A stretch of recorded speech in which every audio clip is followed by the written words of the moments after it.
todos ustedes a una sesión más de las que organizamos en la Escuela Libre de Derecho, hoy con un tema de enorme actualidad. Queremos remarcar que pues tenemos este compromiso de seguir haciendo este tipo de sesiones donde de los más diversos temas y con una enorme actualidad, pues involucrar y hacer una discusión de los temas jurídicos más relevantes. El día de hoy nos acompaña la doctora Nieves Alonso García. Ella es una profesora de Derecho Constitucional que nos dará una conferencia sobre la maternidad subrogada, y tendremos también uno de nuestros profesores en la Escuela Libre de Derecho, el maestro Fernando Cataño, que es además también un gran conocedor de los temas civiles, familiares de enorme actualidad, pero también es vocal de la junta directiva de nuestra escuela. Entonces, sin más preámbulo, voy a permitir hacer una breve presentación de los invitados, de los anfitriones de esta sesión. Y en primer lugar, la doctora Nieves Alonso García. Ella es profesora contratada, doctora en Derecho Constitucional. Ella tiene la licenciatura en Ciencias Políticas y Administración por la Universidad de Salamanca, y también es graduada en Derecho y máster en Asesoría Jurídica de Empresa por la Universidad de León y diplomada en Gestión y Administración Pública. Es miembro de la Asociación de Constitucionalistas de España, miembro de del Instituto Iberoamericano de Derecho Constitucional, así como miembro de la Asociación Portuguesa de Derecho Intelectual, responsable de la línea de investigación Derecho y TIC, englobada dentro del grupo de investigación Tecnologías Digitales y aplicadas a las ciencias jurídicas y económicas, y coordinadora de grado de Derecho en la Universidad Isabel I.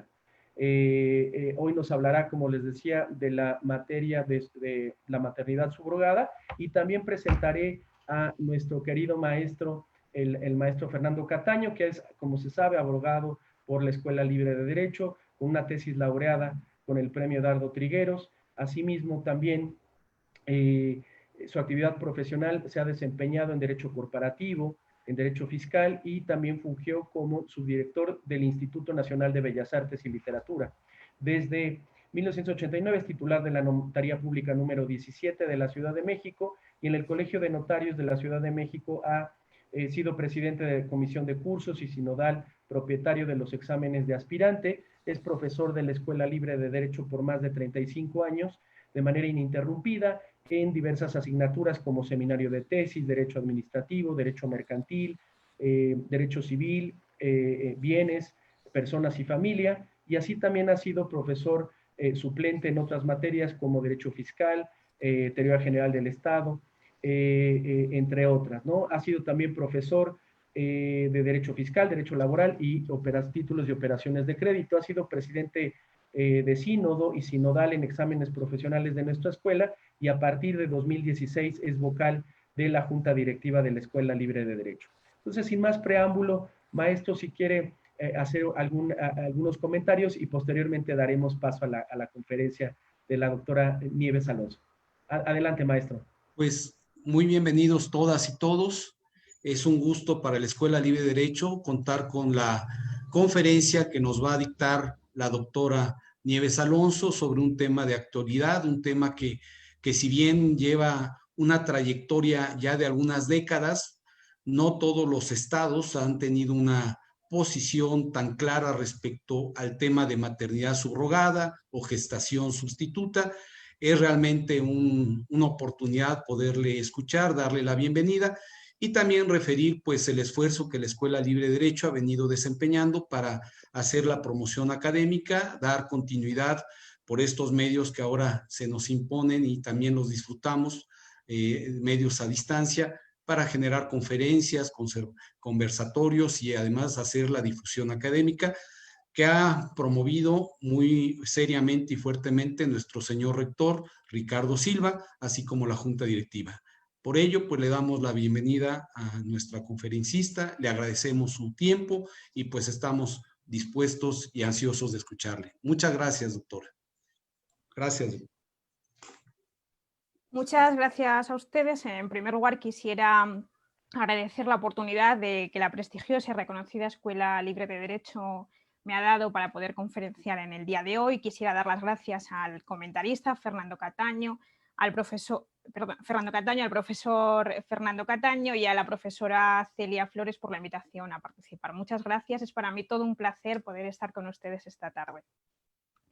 El tema sobre el que abordará mi conferencia será la maternidad subrogada desde una perspectiva constitucional, centrándome en el estudio de caso del ordenamiento jurídico español, si bien en algún caso haré referencia a dos pronunciamientos del Tribunal Europeo de Derechos Humanos por esa especial vinculación con el ordenamiento jurídico español. En primer lugar, y antes de iniciar con la que será la estructura de la conferencia, me gustaría hacer unos aspectos introductorios, en los que se tendrán especialmente en cuenta esa concurrencia de los principios políticos, jurídicos y éticos que entran en función en la maternidad subrogada. Quisiera iniciar con el artículo 10 de la Ley 14/2016 de 26 de mayo sobre técnicas de reproducción humana asistida, que prohíbe en el ordenamiento jurídico español la gestación por sustitución y determina la filiación por el parto.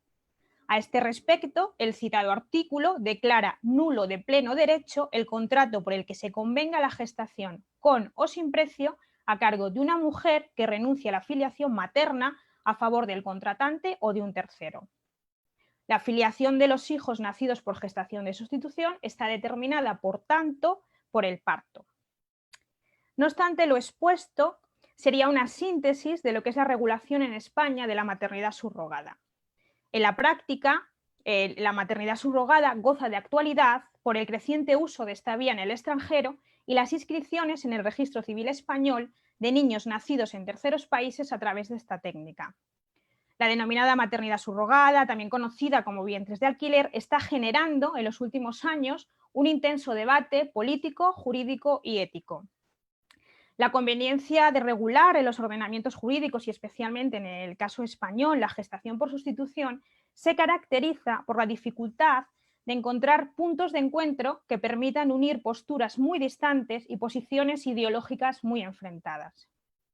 Como manifestación de esta dificultad y de la disparidad de criterios entre el Tribunal Supremo, que es el máximo órgano judicial en España, los poderes públicos y la Dirección General de los Registros y el Notariado, que en la actualidad se denomina la Dirección General de Seguridad Jurídica y Fe Pública, en lo concerniente a la inscripción o no de la filiación de los menores nacidos en países extranjeros, sirva de ejemplo la reciente y controvertida instrucción de 14 de febrero de 2019 sobre la actualización del régimen registral de la filiación de los nacidos mediante gestación por sustitución, en la que se establecía que la inscripción de nacimiento de un menor nacido en el extranjero como consecuencia de técnicas de gestación por sustitución podría realizarse presentando, junto a la solicitud de inscripción, la resolución judicial dictada por tribunal competente en el que se determine la maternidad o paternidad de uno de los progenitores. El escenario en el que surge esta decisión se circunscribe en una situación ocurrida en Kiev, en la que padres españoles e hijos se encontraban atrapados en Ucrania al no reconocer el consulado español la filiación que resulta de la certificación expedida por la autoridad extranjera. Tras apenas 24 horas desde su emisión, sorprendentemente, el gobierno español emitió un comunicado conforme al cual se dejaba sin efecto la instrucción por cuanto la gestación por sustitución es una práctica prohibida en nuestro país y se comprometía a perseguir a las agencias y establecimientos que ofrecían estos servicios y se lucraban de esta actividad ilegal. Dicha instrucción tenía por objeto regular los supuestos relativos al régimen registral de la filiación de los nacidos mediante estas técnicas en países cuyos sistemas legales no contemplan la declaración o constitución mediante resolución judicial de la filiación a favor de las madres, padres comitentes en los citados casos, admitiendo la posibilidad de la determinación de la filiación paterna mediante reconocimiento legal del padre confirmada a través de una prueba biológica y la constitución de una nueva relación de filiación a favor de la madre comitente mediante un procedimiento de adopción, con ratificación, en todo caso, de la renuncia de la madre gestante después del nacimiento. Sin embargo, dicha instrucción no llegó a ser objeto de publicación en el Boletín Oficial del Estado Español y fue inmediatamente seguida de una nueva instrucción del mismo centro directivo bajo el mismo título que deja sin efecto la instrucción de 14 de febrero de 2019. A todos los efectos, incluso derogatorios, si bien limita su ámbito de aplicación temporal en relación con los niños que hayan nacido mediante este procedimiento con posterioridad a la fecha de la publicación en el Boletín Oficial del Estado de la presente instrucción. Por tanto, con esta instrucción, aprobada en 14 de febrero y derogada 24 horas después, se solucionó un problema puntual que surgió en España con estos padres que estaban en ese momento en Kiev retenidos. Se solucionó el problema y a partir de entonces se derogó y se volvió al estatus jurídico anterior. Esta concurrencia determina que entran en juego valores, derechos y principios constitucionales en tanto en cuanto concurren derechos de la personalidad consagrados en la Constitución española. Fundamentalmente, el contenido esencial y los límites del derecho a la vida, la integridad física y moral que se regulan en el artículo 15 de nuestra Carta Magna, la autonomía, la dignidad y el libre desarrollo de la personalidad previsto en el artículo 10.1, el derecho privado, siendo el elemento básico de esta vía la autonomía de la voluntad y la concepción biologicista de los vínculos paterno-oficiales, y especialmente entra en juego el derecho internacional privado al formalizarse estos contratos en el extranjero. La presente contribución se centrará en los aspectos jurídicos más relevantes desde una perspectiva constitucional y de los instrumentos jurídicos supranacionales, fundamentalmente en el ámbito europeo, vinculados con la protección de los derechos fundamentales, dado el amplio margen de estudio que supondría referirse a toda la problemática suscitada por la inscripción en el registro civil de los nacidos mediante esta técnica. Por tanto, la estructura de esta conferencia pivotará sobre los siguientes puntos. En primer lugar, haré referencia a la regulación actual, centrándose en la nulidad del contrato y en el orden público como principales adalides. En segundo lugar, el conflicto entre lo deseable y lo factible, es decir, en donde se analizarán las propuestas de regulación de la maternidad subrogada en el ordenamiento jurídico español. En tercer lugar, se tendrá en consideración la maternidad subrogada en el contexto internacional y la encrucijada que se suscita entre la jurisprudencia internacional, fundamentalmente del Tribunal Europeo de Derechos Humanos, y la jurisprudencia interna de los tribunales españoles. En cuarto lugar, se tomará como modelo el modelo portugués, que fue un ejemplo en el que se intentó regular la maternidad subrogada, y en quinto lugar haré una serie de conclusiones y una propuesta. Para dar inicio a la regulación de la maternidad subrogada, volveré nuevamente a pronunciar el artículo 10 de la Ley 14/2016 de 26 de mayo sobre técnicas de reproducción humana asistida, que considera nulo de pleno derecho el contrato por el que se convenga la gestación con o sin precio a cargo de una mujer que renuncia a la filiación materna a favor del contratante o de un tercero. Por lo tanto, en cuanto a los efectos de un posible convenio de gestación por sustitución o encargo en España, la madre gestante será siempre la madre biológica. La filiación de los hijos nacidos por gestación de sustitución será determinada siempre por el parto, en base al antiguo axioma romano mater semper certa es. El hijo se inscribirá en el registro civil como suyo sin que pueda manifestar la identidad del otro progenitor. La sentencia del Tribunal Supremo, sentencia 247/2016 de 6 de febrero, ha marcado un hito en este tema que muestra que incluso dentro de los órganos judiciales españoles y dentro de los mismos magistrados que dictan una sentencia no se llega a un acuerdo entre ellos. Esta sentencia resuelve un asunto en el que dos españoles del mismo sexo, unidos por matrimonio, acuden a California y alquilan un vientre. La pretensión principal es inscribir al recién nacido en el registro civil consular y es en ese momento en el que se inicia una serie de problemáticas. El registrador solo inscribe la filiación a favor del progenitor que aportó el material genético y es aquí en donde se inicia un periplo judicial que se resuelve en la dictada sentencia. En la misma se mantuvo una firme posición contraria al reconocimiento de la gestación subrogada, ya que, y cito textualmente en las palabras del Tribunal Supremo, la decisión de la Autoridad Registral de California al atribuir la condición de padres al matrimonio que contrató la gestación por sustitución es contraria al orden público internacional español por resultar incompatible con normas que regulan aspectos esenciales de las relaciones familiares, en concreto de la filiación inspirada en los valores constitucionales. es el fundamento jurídico tercero de la sentencia del Tribunal Supremo Español 247/2014 de 6 de febrero, que si ustedes están interesados podré poner a su disposición. El Tribunal Supremo considera que dicho contrato ha de entenderse nulo por el respeto a la dignidad e integridad moral de la mujer gestante, lo cual plantea la necesidad, además, de evitar la explotación del estado de necesidad en que pueden encontrarse mujeres jóvenes en situaciones de pobreza o impedir la mercantilización de la gestación y de la filiación, porque la celebración de un contrato para su gestación atenta contra la dignidad del menor al convertirlo en objeto del tráfico mercantil. Estas han sido las palabras que el Tribunal Supremo ha consensuado en su sentencia. Por tanto, la fundamentación jurídica de la sentencia hace prevalecer el orden público internacional.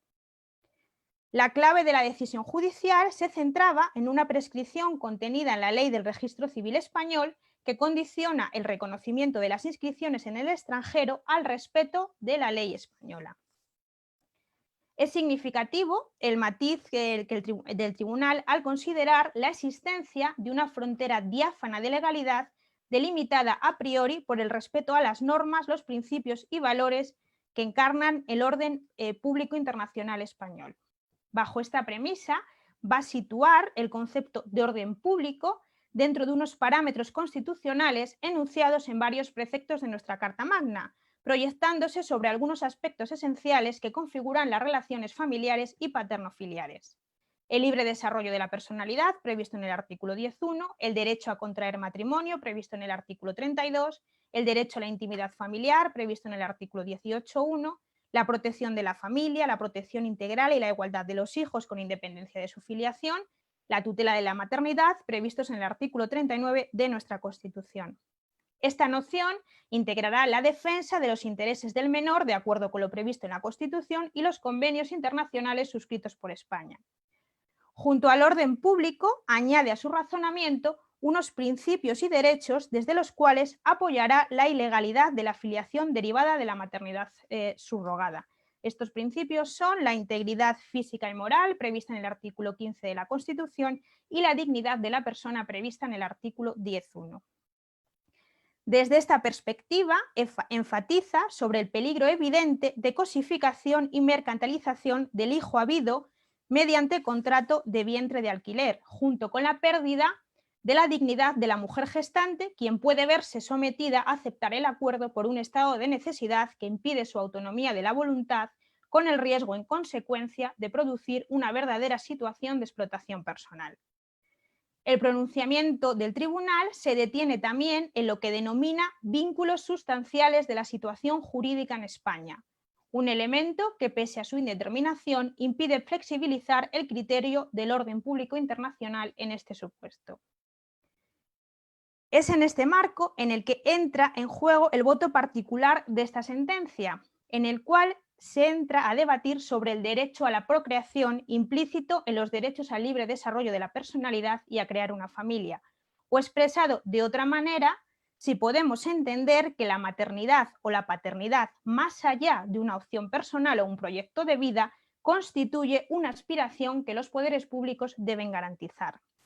Desde esta perspectiva, la maternidad por sustitución es vista como una técnica más que la ciencia ofrece para hacer efectivo este derecho.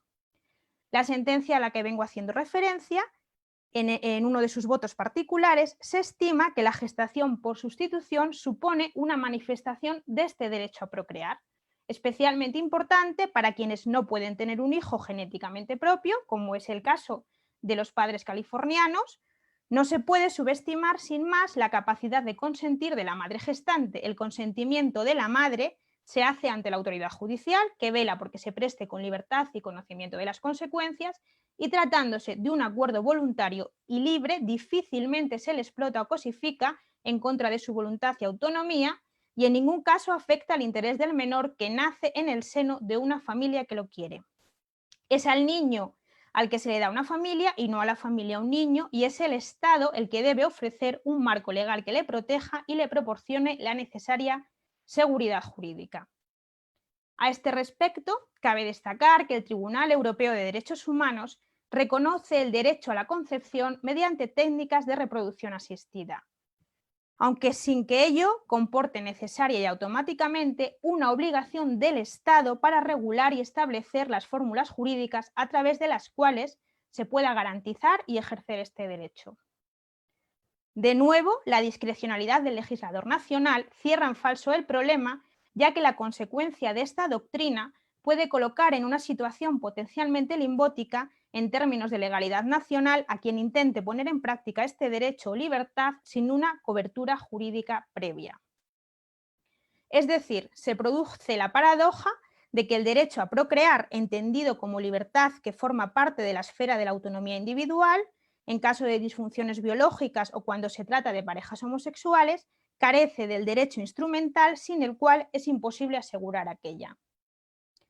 Aun cuando este derecho carezca de fundamentación constitucional, no puede traducirse ni conducir a su ilicitud, es decir, el que no tenga encaje explícito en el texto constitucional no tiene por qué significar que entre forzosamente en colisión con aquel. De este pronunciamiento, tanto de la decisión final del órgano judicial, así como del voto particular, se desprende que deben evitarse condicionantes como el orden público constitucional y el interés del menor para otorgar validez o no a situaciones nacidas en países donde no son legales. Encajar en la práctica estos conceptos tan subjetivos puede generar situaciones de vulneración de derechos, especialmente en los menores. El criterio más o menos subjetivo del intérprete podía traducirse en la existencia de una indeseable seguridad jurídica. Voy a iniciar ahora el conflicto entre lo deseable y lo factible, es decir, las propuestas de regulación de la maternidad subrogada en el ordenamiento jurídico español. Bajo esta concepción de deber de los poderes públicos y en tanto en cuanto la maternidad subrogada es ya una realidad en la sociedad española, unida a otros cambios que se están produciendo en el derecho de familia, que conllevan una interpretación evolutiva de la Constitución propuesta en la sentencia del Tribunal Constitucional 198/2012 de 6 de noviembre, que avaló la legitimidad constitucional del matrimonio igualitario, se han llevado a cabo propuestas de regulación de esta técnica en los últimos años. El debate jurídico-político fue alentado en la campaña electoral de 2016 al ser incluido en el programa electoral del partido político Ciudadanos. De hecho, su grupo parlamentario presentó a finales de 2017 una proposición de ley reguladora del derecho a la gestación por subrogación. La propuesta se sustentaba en los principios de dignidad, libertad, solidaridad, igualdad, protección integral de los hijos, de las mujeres, madres, padres y de los niños en los términos previstos en los acuerdos internacionales en el contexto de enriquecer las formas en las que los ciudadanos disfrutan de la familia, objeto de protección social, económica y jurídica por los poderes públicos, al mismo tiempo que se fomentaba la natalidad en el país. Su regulación pivotaba sobre el cumplimiento de una serie de requisitos, entre los que cabe destacar que el progenitor subrogante debía haber agotado o ser incompatible con las técnicas de reproducción humana asistida, la ausencia de vínculo de consanguinidad entre la mujer gestante y los progenitores subrogantes, su carácter altruista, no pudiendo tener un carácter lucrativo comercial, y la exigencia tanto para la mujer gestante como para el progenitor o progenitores subrogantes de poseer la nacionalidad española o residencia legal en España. Asimismo, se impulsó una iniciativa legislativa popular para la regulación de la gestación por sustitución en diciembre de 2016 que situaba a la figura del notario como piedra angular de la propuesta. Desde la iniciativa legislativa popular, los ciudadanos que la llevaron a cabo, que la impulsaron, consideraban que un Estado de Derecho no puede ignorar el devenir de los acontecimientos y es necesario regular la gestación subrogada, ya sea en términos más amplios o estrictos, si algo que está ocurriendo si es algo que está ocurriendo con o sin regulación. Y por último, y enlazado con este segundo motivo, la necesidad de regular la gestación subrogada se justificaba en el derecho a la igualdad reconocido en la Constitución española, ya que al permitir la inscripción en el registro civil de los niños nacidos a través de esta técnica en el extranjero aún siendo ilegal en nuestro país, se estaba permitiendo el acceso a esta técnica, pero únicamente a las personas que tenían una capacidad económica suficiente para costeársela. Dicho de otra manera, actualmente la gestación subrogada, establecían los ciudadanos, se permitía en nuestro país, pero solo a un grupo de personas en base a su capacidad económica, quebrantando de esta manera el principio de igualdad. La previsión de este instrumento de participación política de los ciudadanos, la iniciativa legislativa popular, no garantiza que esta iniciativa suponga el surgimiento de una ley. Por el contrario, en nuestro país, en España, la mayoría de las iniciativas legislativas son rechazadas sin trascender a la sociedad. Estas iniciativas reguladoras a las que he hecho mención, que no llegaron a prosperar, se sitúan en un contexto más amplio del derecho de revisión del derecho de familia, siempre teniendo presente el interés superior de los menores consagrado en el artículo 8 del Convenio Europeo de Protección de los Derechos Humanos y de las Libertades Fundamentales, el artículo 3 de la Convención sobre los Derechos del Niño, la Convención de La Haya de 25 de octubre de 1980 sobre aspectos civiles de la sustracción internacional de menores, el Convenio Europeo relativo al reconocimiento y la ejecución de decisiones en materia de custodia de menores y el Convenio de La Haya relativo a la protección del niño y a la cooperación en materia de adopción internacional y el artículo 24.3 de la Carta de Derechos Fundamentales de la Unión Europea, la Declaración Universal de Derechos Humanos de las Naciones Unidas y la Carta Europea de los Derechos del Niño.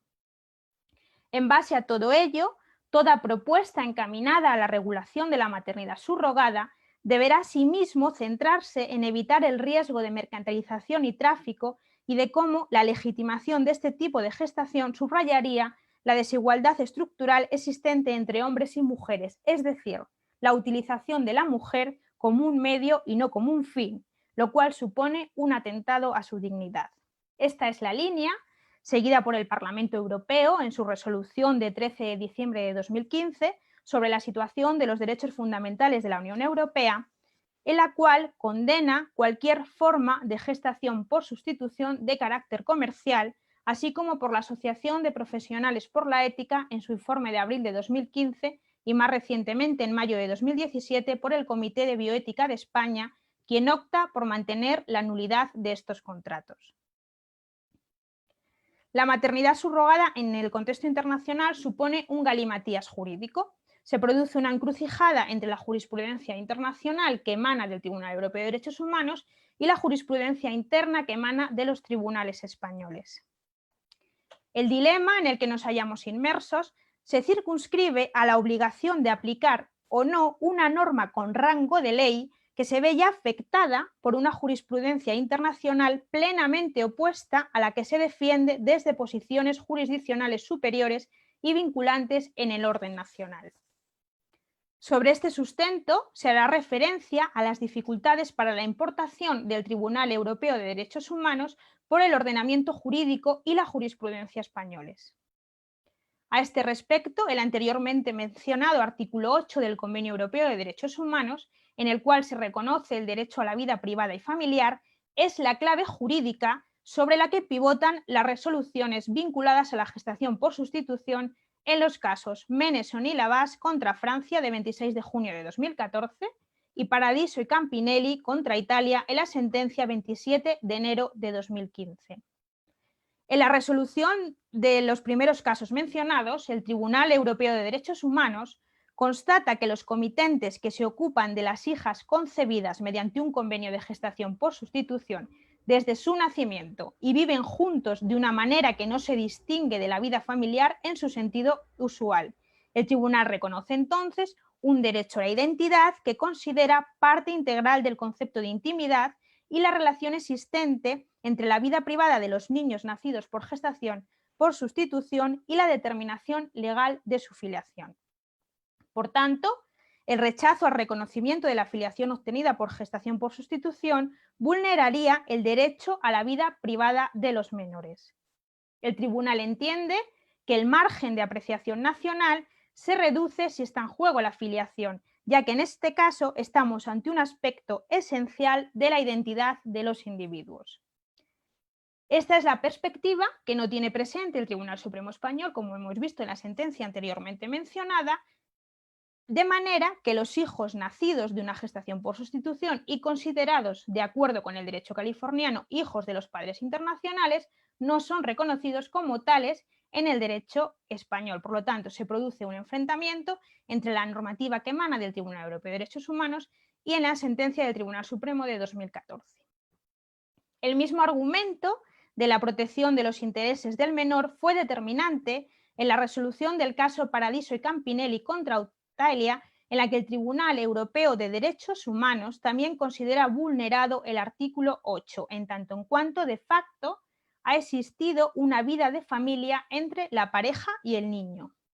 Determina en esta línea que el concepto de orden público alegado por los tribunales italianos no puede considerarse como una especie de carta en blanco y que en cualquier caso el Estado ha de tener en cuenta la protección de los mejores intereses del menor con independencia de que la relación paterno-filial sea genética o de otro tipo.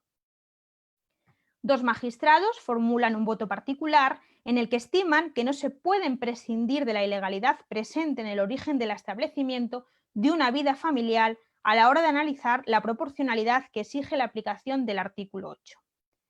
En el caso controvertido, los jueces nacionales habían examinado el argumento del demandante, según el cual hubo un error en la clínica rusa y no usó su líquido seminal.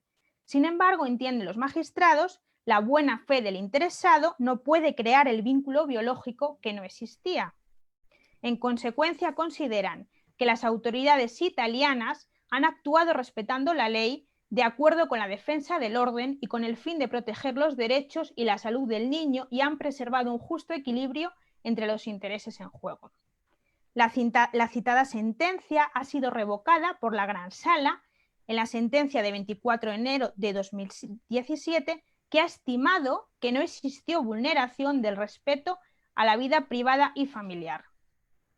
Sobre este particular, ha considerado que no hubo violación del derecho al respeto de la vida familiar por considerar que en rigor no puede entenderse que en el supuesto enjuiciado existe una verdadera vida familiar, teniendo en cuenta tanto la ausencia de un vínculo biológico entre el niño y los demandantes como la corta duración de las relaciones entre ellos. La convivencia con el hijo en Italia había sido de 6 meses, si bien la señora Campanelli había además convivido con el niño 2 meses más en Rusia. Ha considerado que si bien las medidas denunciadas inciden sobre el derecho a la vida privada de los demandantes, no obstante, esta incidencia no constituye una injerencia ilegítima en dicho derecho, obedeciendo a una finalidad legítima, cual es el deseo de las autoridades italianas de reafirmar la exclusiva competencia del Estado para reconocer la existencia de relaciones paterno-filiales, exclusivamente en el caso de la relación biológica o de adopción legal, con el objetivo de proteger a los niños. Afirma además que los tribunales italianos han realizado una justa ponderación entre los diferentes intereses en juego, que entra dentro del margen de apreciación de cada Estado al constatar que la separación del niño de los demandantes no provoca daños graves o irreparables. Estamos viendo que en 2017 el pronunciamiento del Tribunal Europeo de Derechos Humanos es contradictorio con respecto al pronunciamiento que tuvo lugar en 2015 sobre el mismo asunto. El dictamen de 10 de abril de 2019, en relación con el reconocimiento en el derecho interno de una relación jurídico-paterno-filial entre un niño nacido mediante gestación subrogada en el extranjero y la madre comitente, en el que el Tribunal de Justicia de la Unión Europea manifiesta que es consciente de la complejidad de las cuestiones planteadas por los acuerdos de la gestación subrogada, indica a este respecto que la Conferencia de La Haya sobre Derecho Internacional Privado ha estado trabajando en una propuesta de convenio internacional destinada a abordar estas cuestiones sobre la base de principios que deben ser aceptados por los Estados que se adhieran a dicho instrumento. Sobre la cuestión objeto de dictamen, el tribunal estima que un niño nacido en el extranjero a través de un acuerdo de gestación subrogada y concebido utilizando los gametos del padre comitente y de una tercera donante, y en la que la relación jurídica paterno-filial con el padre comitente ha sido reconocida en la legislación nacional, prima el derecho del niño al respeto de su vida privada en el sentido del artículo 8 del convenio, que exige que la legislación nacional prevea la posibilidad de reconocer una relación jurídico-paterno-filial con la madre comitente designada en el certificado de nacimiento legalmente establecido en el extranjero como madre legítima. En segundo lugar, el derecho del niño al respeto de su vida privada en el sentido del artículo 8 del convenio no exige que dicho reconocimiento adopte la forma de inscripción en el registro de nacimientos, matrimonios y defunciones de los datos de la partida de nacimiento legalmente establecida en el extranjero.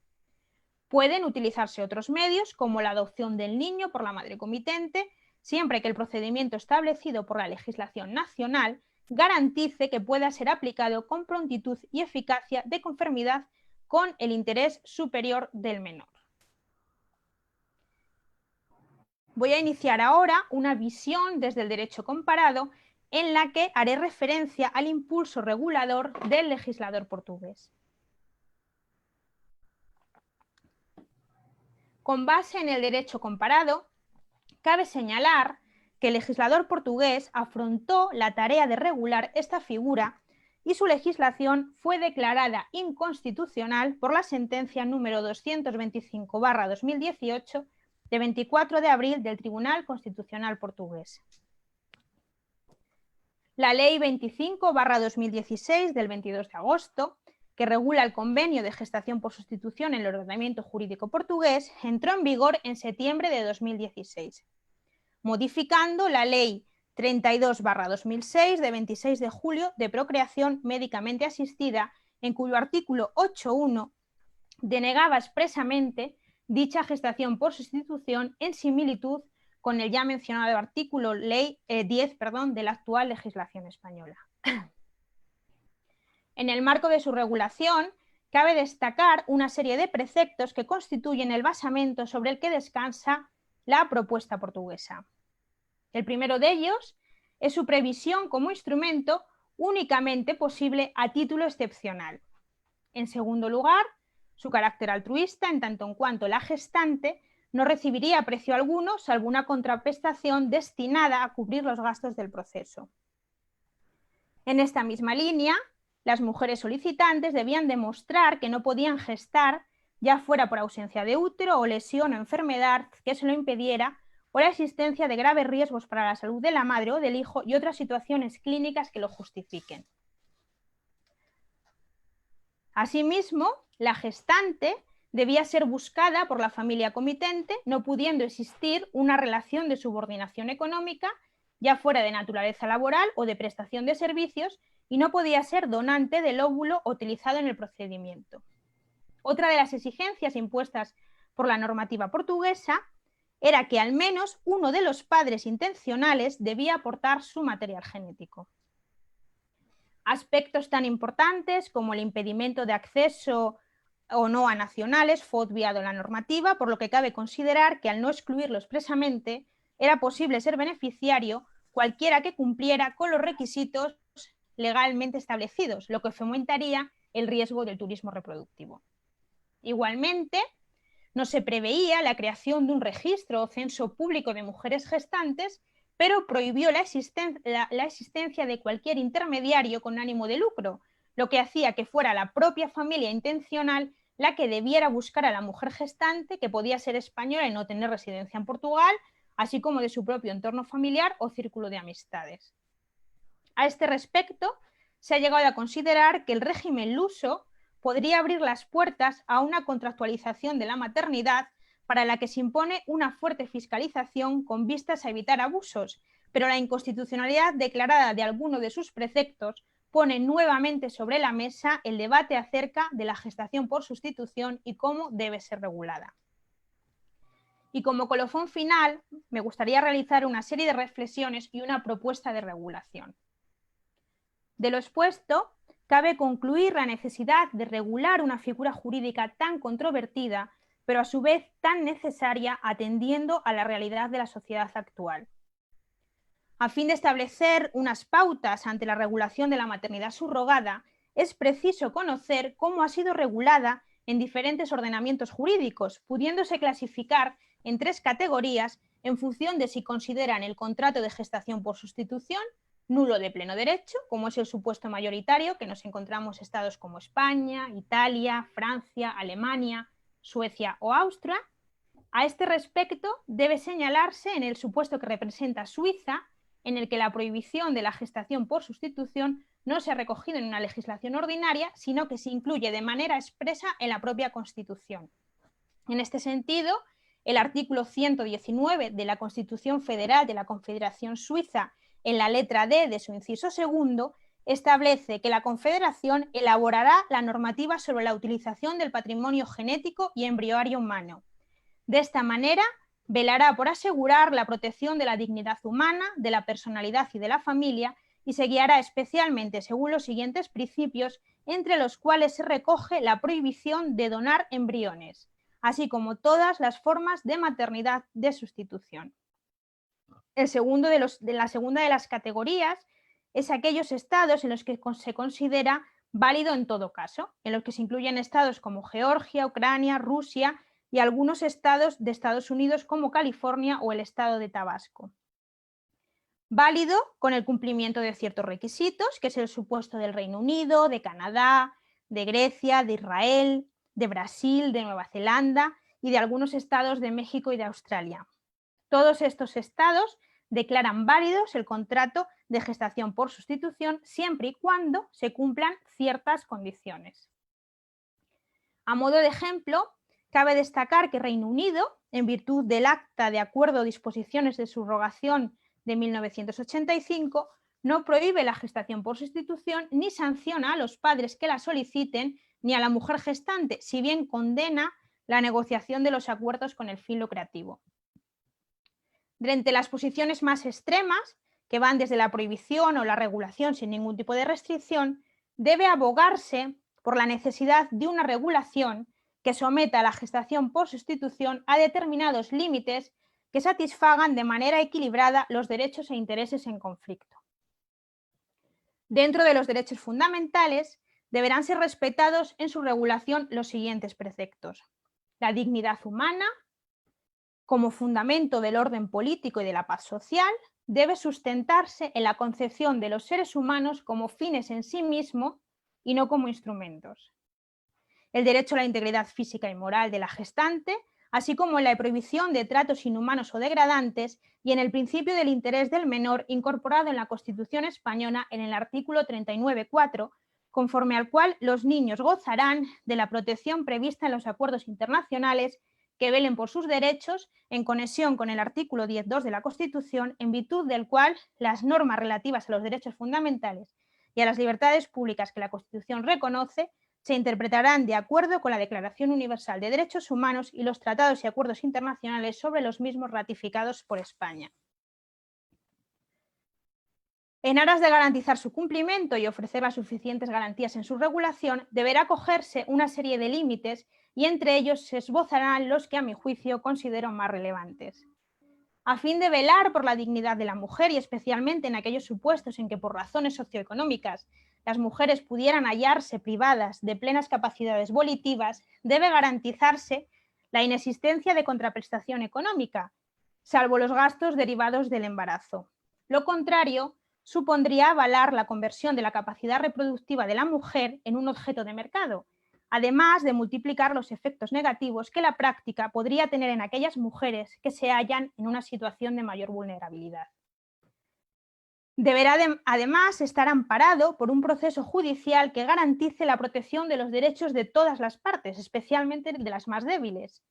El consentimiento previo, informado y libre de todas las partes intervinientes en el proceso de gestación por sustitución, que deberá ajustarse a lo previsto por la ley.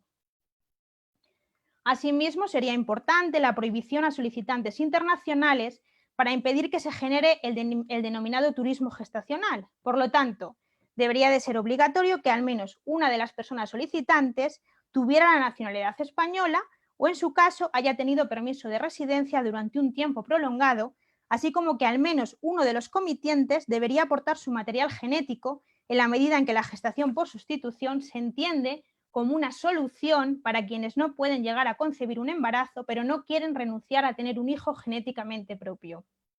De no ser así, los comitentes podrían acudir a la adopción. Es especialmente significativo señalar que toda regulación sobre esta figura deberá de contener funciones de control y policía que velen por el cumplimiento de los requisitos legalmente establecidos. Debe garantizarse fundamentalmente que la maternidad sea altruista, que no encubra un negocio que suponga la comercialización del cuerpo de la mujer, especialmente virulento en aquellas que se encuentran en situación de necesidad económica y social. Por cuanto la dignidad va más allá del ámbito jurídico, es preciso afirmar la necesidad de tratar esta problemática desde una perspectiva de un diálogo entre disciplinas, en el que deba de estar siempre presente la sensibilidad y la ausencia de la demagogia. Asimismo, es oportuno manifestar que estamos ante una cuestión que debería de ser objeto de una regulación a nivel internacional, para evitar ese fomento del turismo reproductivo y con él de las agencias intermediarias que obtienen grandes beneficios a costa, en muchos casos, de la necesidad de las mujeres que acceden a esta práctica en muchos países como un método de supervivencia o de superación de la pobreza. En estos casos, como hemos visto, por ejemplo, en la jurisprudencia del Tribunal Europeo de Derechos Humanos, se prioriza el interés de los menores a tener una vida familiar. De ahí la urgencia de que se apruebe una normativa internacional que establezca unas reglas comunes y clarifique ese laberinto jurídico que en la actualidad genera la diversidad de regulaciones existentes. Y en último lugar, me van a permitir que como constitucionalista lleve a cabo una propuesta de una nueva vía de participación que permita a los ciudadanos que se pronuncien en un tema tan controvertido como ese de la maternidad subrogada, porque siempre y cuando y dependiendo de quién tenga la mayoría parlamentaria en nuestras Cortes Generales, la regulación será o más conservadora o más permisiva. Entonces sería interesante que los estados, que en nuestro país, en el Estado español, no está en vigor, existieran lo que hemos denominado convenciones constitucionales que sí existen en países como en Irlanda. Sería interesante fomentar la participación ciudadana en los asuntos públicos y en temas tan controvertidos como el de la maternidad subrogada. La expresión de convención constitucional se conecta al ámbito participativo y alude a lo que nos lleva a un realismo, que nos lleva a estados en los que se ha aplicado, como es Irlanda, Australia o Canadá.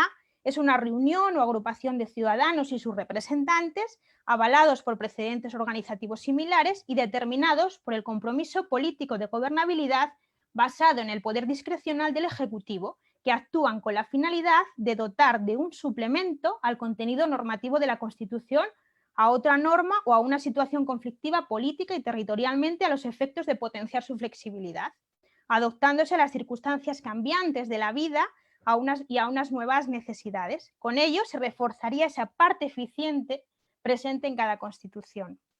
El caso más cercano en el tiempo y en el espacio y más afín al objeto es el irlandés, que podría ser un referente a seguir. Formalmente, esta iniciativa consiste en la integración de una comisión elegida entre voluntarios, merced a un proceso aleatorio en el que se buscase una amplia conexión a la sociedad en términos de género, edad, estatus social y geográfico. Esta se acompañaría de unos asesores, conductores que les apoyarían en la obtención de información y documentación, pero que se abstendrían de participar activamente en los debates a los efectos de no condicionar las decisiones de los ciudadanos. La Asamblea de Ciudadanos fijaría un guión sobre los aspectos más esenciales del conflicto y postularían unas soluciones. Materialmente, sus propuestas se remitirían a sede parlamentaria para su conocimiento por la Cámara y por el Ejecutivo. Cabría, si el Ejecutivo lo valora, ampliar el ámbito de la consulta convocando un referéndum sobre estas propuestas o bien propiciar su formalización mediante un proyecto de ley o una proposición de ley, un borrador de acuerdo o un convenio o cualquier otro formato que le confiera seguridad jurídica. Y aquí finaliza mi intervención, quedo a su disposición para cualquier sugerencia, duda, aportación que deseen realizarme. Muchas gracias.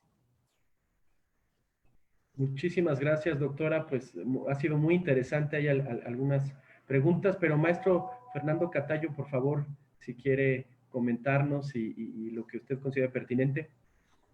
Pues agradecerle a la doctora su conferencia, su exposición tan clara, tan puntual, sobre todo tan llena de conceptos en cuanto a los aspectos constitucionales, pero también a la preocupación fundamental de la conformación familiar.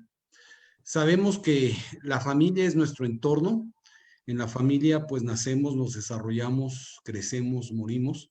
Es un elemento humano indispensable para la colectividad, pero sobre todo incluso para el desarrollo de los individuos. De tal manera que estas perspectivas, sentencias y pronunciamientos que incluso nos refiere la doctora, tan interesantes, del Tribunal Europeo de Derechos Humanos, pues nos hace también la reflexión a situar uno de los puntos centrales del tema. Es muy importante las partes que intervienen, tanto los padres solicitantes como la madre gestante, pero en ocasiones se deja en último término en el proceso al recién nacido.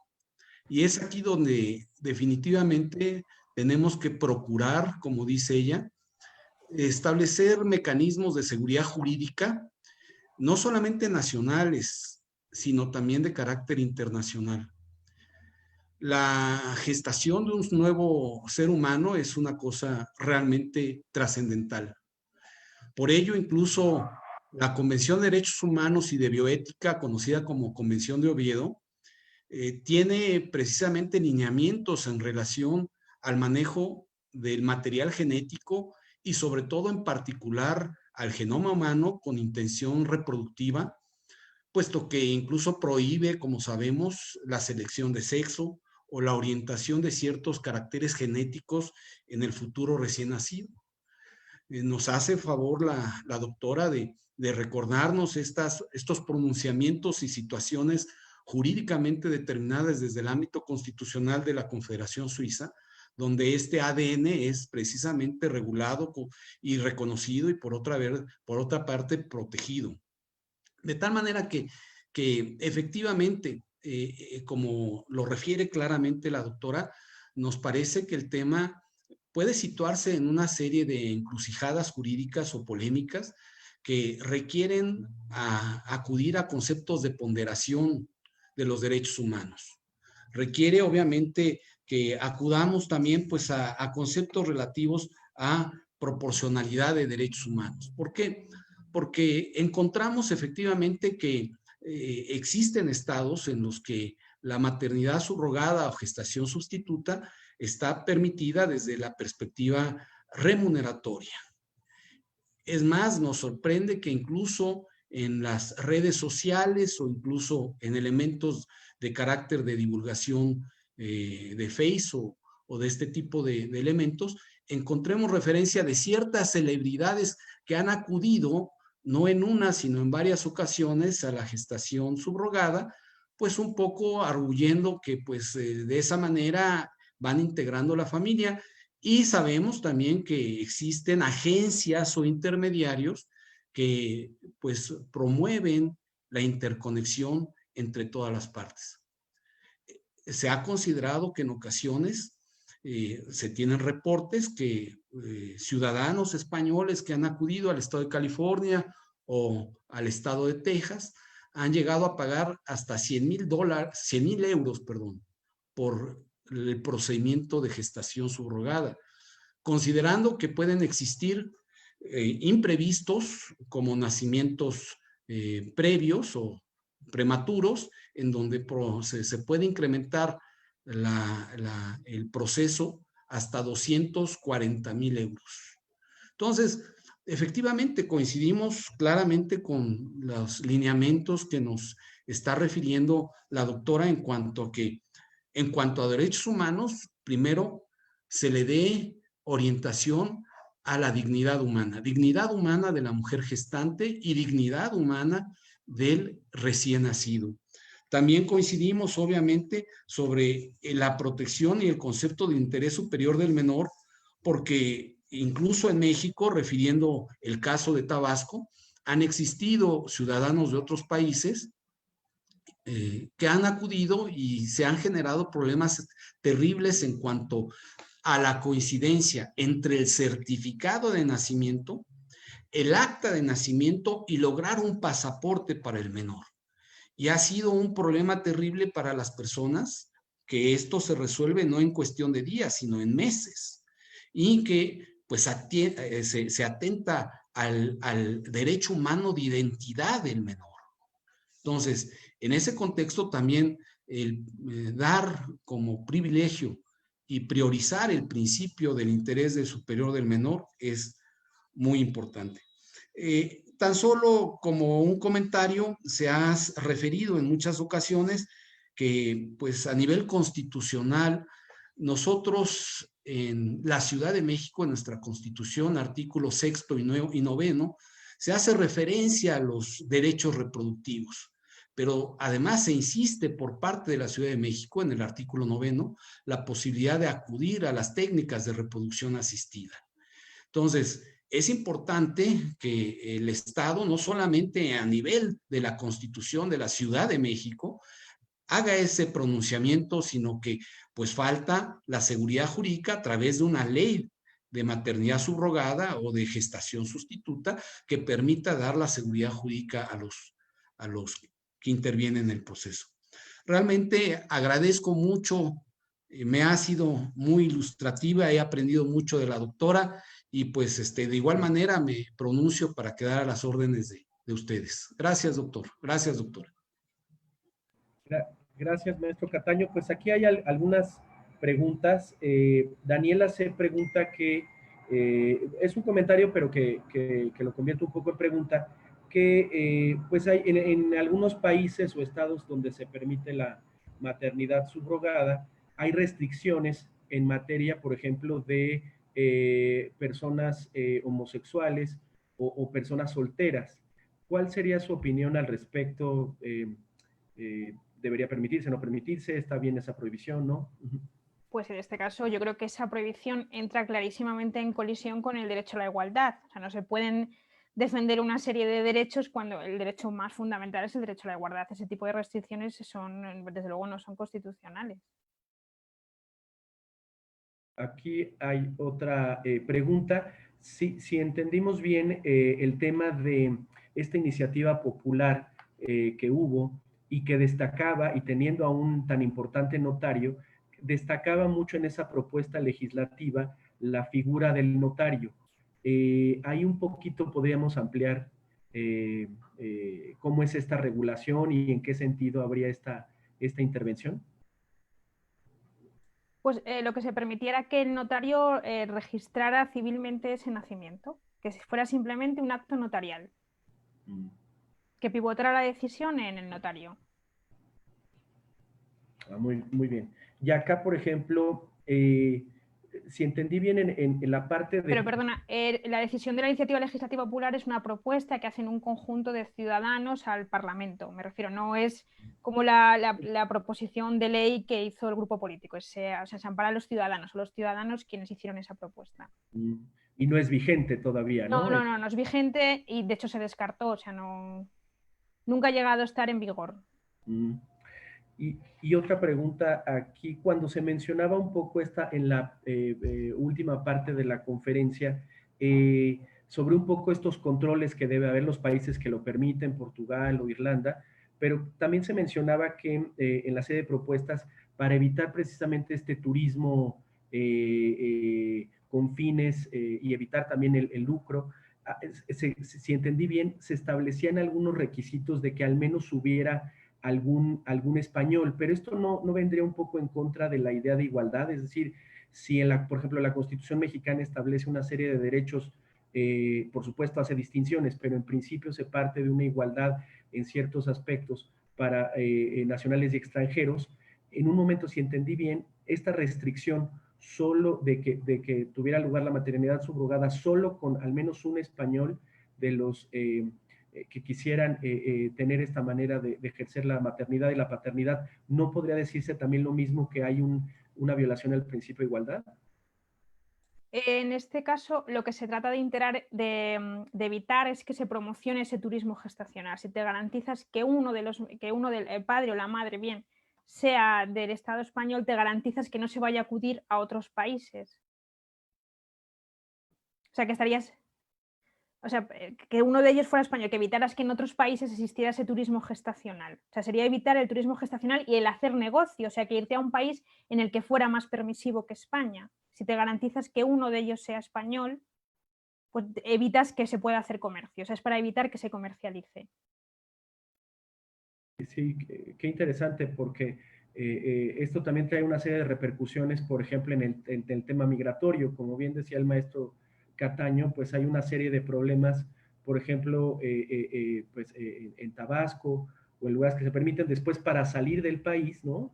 Donde no hubiera una limitante de extranjeros, pues se vuelve un tema complicadísimo que da para una novela o para una película, ¿no? Que sirvió de ejemplo aquella instrucción que el gobierno español aprobó un 14 de febrero para permitir que los españoles que estaban en Ucrania pudieran volver a España y la derogó a las 24 horas. O sea, quiero decir, es casi de película. Un poquito investigando en ese sentido, no sé si está en lo correcto, pero hubo una como decisión de la oficina registral que pudiera permitir, digamos, actas de nacimiento y que tuvieran nacimientos por maternidad subrogada, siempre y cuando que hubiera una resolución judicial de otro país. ¿Esto es así? ¿Esto es vigente? No. ¿Cambió? No, ¿O... es lo que esa instrucción de 14 de febrero de 2019 permitió, pero solo estuvo vigente 24 horas. Qué terrible, sí. Sí. Qué curioso, sí, por eso esto necesita mucha discusión y mucha reflexión, ¿no? Porque pues al final del día, pues son familias y personas que están padeciendo un poco, pues de esto, ¿no? Del deseo de ser padres y verlo impedido por creo que una falta de atención, ¿no? No, y sobre todo velar por ese interés del menor. Y por el interés del Realmente el menor, menor, claro, sí, sí. por supuesto, es el tema. Generalmente es la parte más perjudicada. Claro, claro. Que creo aquí de lo que comenta la doctora es importante referir la intención y tan solo también lo comento por razón de mi actividad. Sí, ahorita estoy en la notaría, pero precisamente la figura de notario lo que tiene como intención es vigilar, sobre todo en el sistema jurídico mexicano en su caso, pues que no se violenten normas de orden público, que los pactos no sean lesivos, que haya justificación en su caso para el procedimiento de maternidad subrogada, pero también es importante, como lo refería la doctora en su exposición, se tiene una situación compleja entre el concepto de familia y orden público y sus normas de orden público, en donde los estados obviamente van a argumentar el orden público, pues para poder en determinado momento desconocer estos pactos, sabiendo de antemano que la materia de orden público, incluso en México es de orden público, la materia familiar es de orden público, interés público.